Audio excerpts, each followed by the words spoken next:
I wasn't looking for trouble that Tuesday morning. I was simply reaching for Daniel's phone to silence his alarm while he showered. That's when I saw it. A notification that made my heart stop. Can't wait for Friday. Same place, same time. Missing you already. My fingers trembled as I held his phone. Daniel and I had been married for 8 years. 8 years of building a life together, of planning a future. And now this message from someone called S hung in the air between us like a silent accusation. I placed the phone back exactly where I'd found it and went downstairs to make coffee, my mind racing. It could be innocent, I told myself. A colleague. A friend I hadn't met. But deep down I knew. The knot in my stomach told me everything I needed to know. That night at dinner, I watched Daniel carefully as he talked about his upcoming business trip that weekend. I'll be gone from Friday afternoon through Sunday, he said, scrolling through his phone. Big client meeting in Chicago. The whole team's going. I nodded and smiled, the food turning to ash in my mouth. That sounds important. I hope it goes well. His eyes never left his screen as he responded, "Thanks, babe. I'm sure it will." After dinner, while Daniel was in his home office on a call, I did something I'd never done before. I logged into his laptop. His password had been the same for years. Our anniversary date followed by my initials. The irony wasn't lost on me. His emails loaded and I started searching. Nothing at first, but then I checked his calendar. There it was, a recurring appointment every other Friday marked only as lunch meeting. But it was blocked for 3 hours from noon until 3. What kind of lunch meeting lasted 3 hours? And why was it never mentioned in conversation? I dug deeper into his sent emails and found messages to someone named Sophia. The exchanges started professionally enough, but gradually became more personal, more intimate. My hands shook as I read through them, each word cutting deeper than the last. "I can't stop thinking about last time," Daniel had written. "Friday can't come soon enough." Her reply came hours later. "Patient, my love. Good things come to those who wait." I felt sick. Daniel, my husband, the man who had promised to love and cherish me, was having an affair with a woman named Sophia. And they were meeting this Friday, the same day he claimed to be leaving for Chicago. I closed the laptop and sat in the dark, tears streaming down my face. But beneath the pain, something else was forming. A resolve, a determination. I wasn't going to cry forever. I wasn't going to confront him right away either, giving him the chance to lie and manipulate the situation. No, I was going to handle this differently. On my terms. The next morning I called in sick to work. Daniel kissed me goodbye, telling me to feel better soon, the lie slipping easily from his lips. As soon as he left, I turned back to his laptop. I needed more information about Sophia. It didn't take long to find her. She worked at the marketing firm Daniel's company often collaborated with. I found her professional profile, her social media accounts, and most importantly, discovered she was married to a man named Ethan Campbell. In Daniel's emails, I found mentions of their favorite meeting spot, a high-end restaurant called Arya. I called the restaurant, my voice surprisingly steady. "Hello, I'd like to make a reservation for Friday at 1 p.m. "Of course, ma'am. How many in your party?" "Just 2. And if possible, I'd like a table near the back corner. My husband mentioned it's quieter there." "Let me check. Yes, we have table 15 available in that section." "Perfect. And could you tell me if there's already a reservation for Daniel Reynolds for that day?" There was a pause. "Yes, there is. Table 16 at 12:30 p.m. Would you prefer to join that reservation instead?" "No," I said quickly. "Table 15 is perfect. Right next to it." After hanging up, I took a deep breath. Phase 1 complete. Now for the harder part. Finding Ethan Campbell wasn't difficult.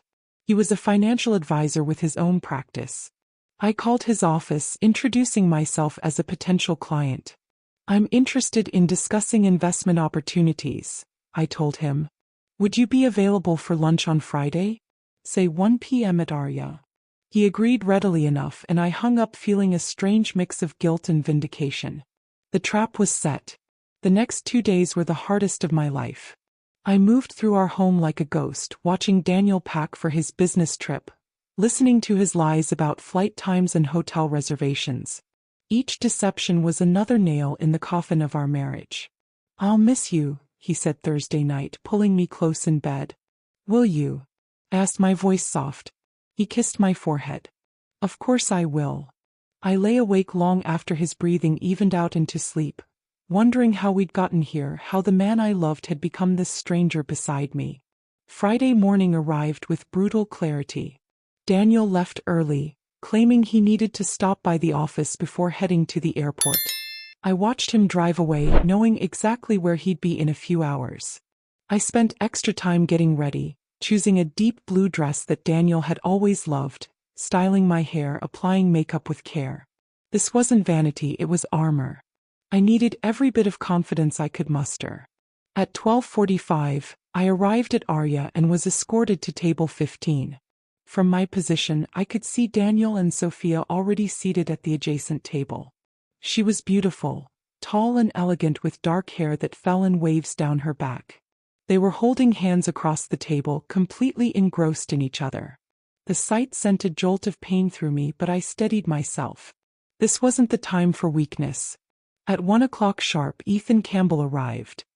He was handsome in a conventional way, with kind eyes that crinkled at the corners as he introduced himself. "Thank you for meeting me," I said as we sat down. "But I need to be honest with you. I'm not here about investments." His friendly expression faltered. "I don't understand." "My name is Natalie Reynolds," I said quietly. "And my husband is currently having lunch with your wife at the table right behind you." Ethan's face went through a rapid succession of emotions: confusion, disbelief, then a dawning horror as he turned slightly to glimpse the couple at the next table. "What is this?" he asked, his voice barely above a whisper. "Some kind of joke?" I shook my head. "I wish it were. I only found out myself a few days ago." He sat very still, his eyes fixed on a point just past my shoulder. "How long?" "From what I've gathered, at least 6 months." Ethan took a long drink of water, his hand trembling slightly. "What exactly do you want from me, Mrs. Reynolds?" "I think they deserve to know they've been caught," I said simply. "And I thought you deserved to know the truth." He was quiet for a long moment, then nodded slowly. "Yes. Yes, they do." We formulated a simple plan over bread and water, neither of us interested in the actual menu. Ethan would stay at the table while I made the first move. Then we'd request a private room the restaurant kept for business meetings. My heart pounded as I stood up. The few steps to their table felt like miles. Daniel's back was to me, but I could see Sophia's face as I approached. She was laughing at something he said, her hand resting on his. I stopped directly behind Daniel. "Hello, honey. Chicago looks lovely this time of year." Daniel froze. The color drained from Sophia's face as she quickly withdrew her hand. "Natalie," Daniel said, turning slowly to face me. "What are you doing here?" "I could ask you the same question," I replied, my voice remarkably calm. "Especially since you're supposed to be on a plane right now." "I can explain," he started, but I cut him off. "I'm sure you can. You've always been good with words." I turned to Sophia. "You must be Sophia." "I'm Natalie, Daniel's wife." "But I suppose you already knew that." She at least had the decency to look ashamed. "Natalie, Save it," I interrupted. "There's someone else you should be explaining yourself to." I gestured toward our table where Ethan now stood watching us. The shock on Sophia's face was almost worth the pain of the moment. "Almost." "Ethan," she whispered. "The restaurant has a private room," I said. "I think we all need to talk, don't you?" The staff, sensing the tension, quickly escorted us to a small conference room at the back of the restaurant. We sat in uncomfortable silence until the door closed behind us. "How long have you known?" Daniel asked me, his voice hollow. "Long enough," I answered. "The better question is how long this has been going on." 8 months, Sophia said quietly, not looking at either her husband or mine. Ethan made a sound like he'd been punched. 8 months? While I've been... He broke off, shaking his head. "It wasn't supposed to happen," Daniel began, reaching for my hand. I pulled away. "Nat, please." "Don't call me that," I said sharply. "Not now." We were going to end it, Sophia insisted, tears welling in her eyes as she looked at Ethan. I swear we were. When? Ethan demanded. After another 8 months? Another year? The conversation spiraled from there. Accusations and defenses, tears and anger. Daniel tried repeatedly to explain as if there could be any explanation that would make this better. Sophia alternated between apologizing to Ethan and blaming circumstances, work pressure, a feeling of disconnection in their marriage. I sat quietly through most of it, watching the man I had loved for a decade become a stranger before my eyes. Desperate, pleading, making promises I knew he couldn't keep. I think I've heard enough, I finally said, standing up. Daniel, I'll be staying at a hotel tonight. You can have the house to yourself to pack whatever you need. I expect you to be gone by Sunday evening. Natalie, please, Daniel begged, grabbing my arm. We can work through this. I made a mistake. A terrible mistake. But I love you. I looked at him, really looked at him, and felt something inside me break free. No, Daniel. If you loved me, we wouldn't be here right now. I turned to Sophia and Ethan. I'm sorry we had to meet this way. Then I walked out, head held high, leaving behind the shattered remains of what I'd thought was a happy marriage. The hotel room was clean and impersonal, exactly what I needed. I kicked off my heels, sat on the edge of the bed, and finally let myself cry. Not delicate tears, but gut-wrenching sobs that left me gasping for air. I cried for the marriage I'd lost, for the future that would never be, for the fool I'd been. When the storm passed, I washed my face and ordered room service. A burger and fries and a large glass of wine. Comfort food for the broken-hearted. My phone had been buzzing consistently with messages from Daniel, but I ignored them all. There was nothing he could say that I wanted to hear right now. Around 9 there was a knock at my door. I looked through the peephole, expecting to see Daniel, but instead found Ethan Campbell standing in the hallway.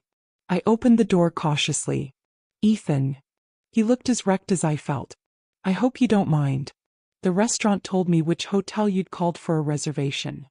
That's probably against their policy, I said with a weak smile. He shrugged. I can be persuasive when needed. He hesitated. May I come in? Just a talk. I don't know who else would understand. I stepped aside to let him in.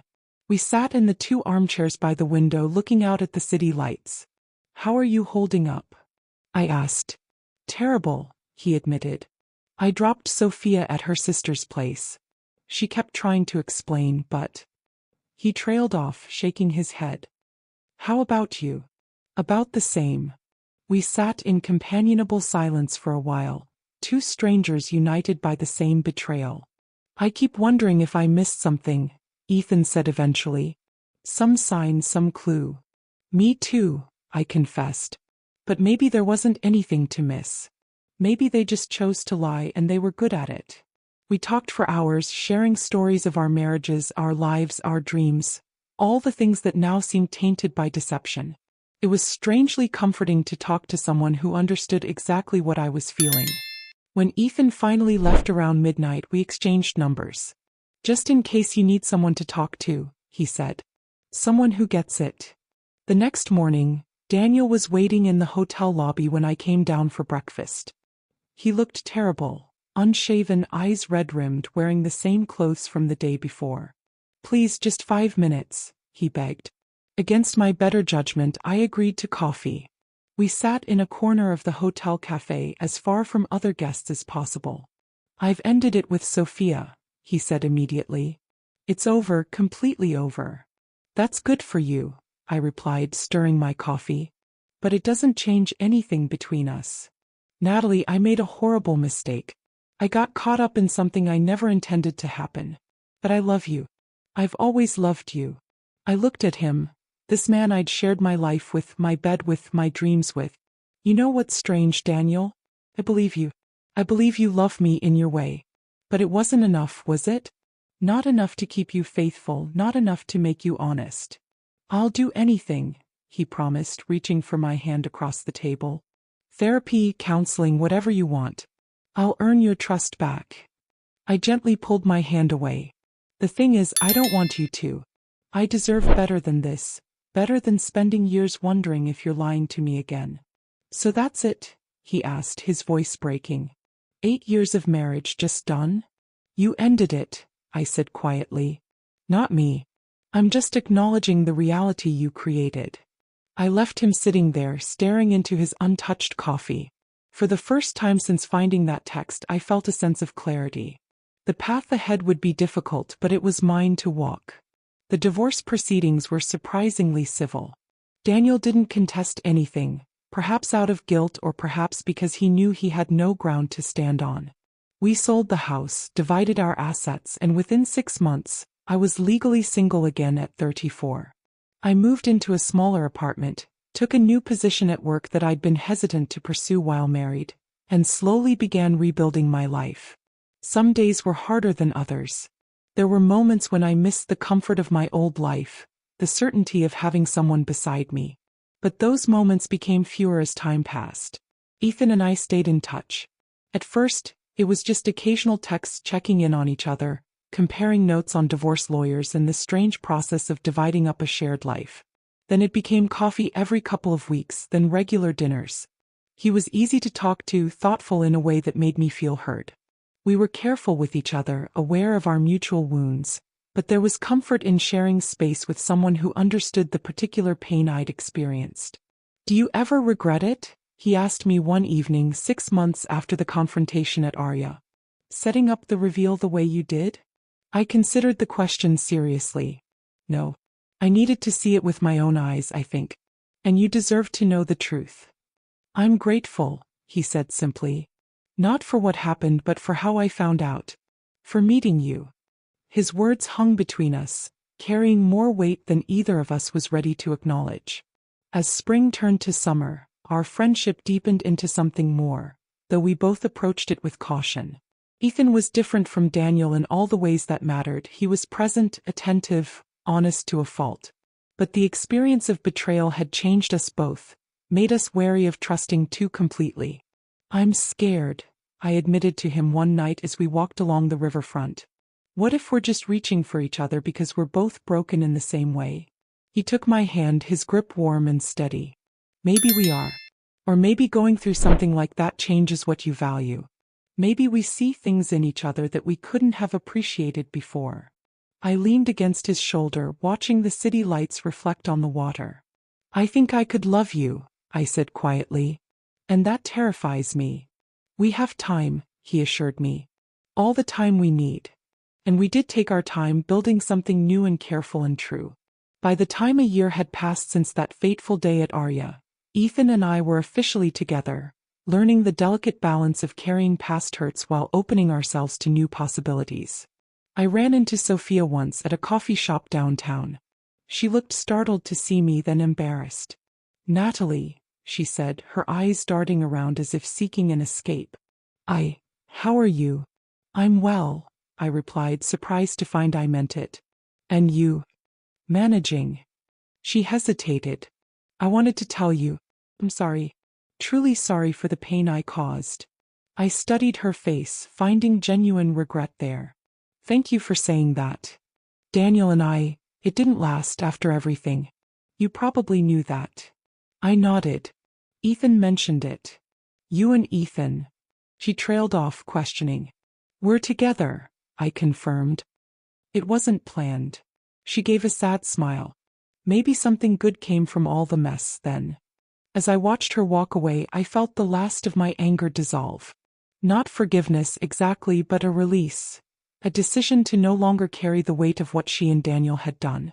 1 year and 2 months after discovering Daniel's affair, I was meeting Ethan for dinner at a new restaurant across town when I saw him.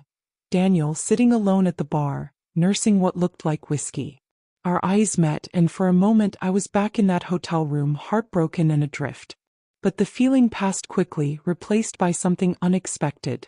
A calm acknowledgement of all we'd been to each other, both good and bad. He approached hesitantly. Natalie, you look well.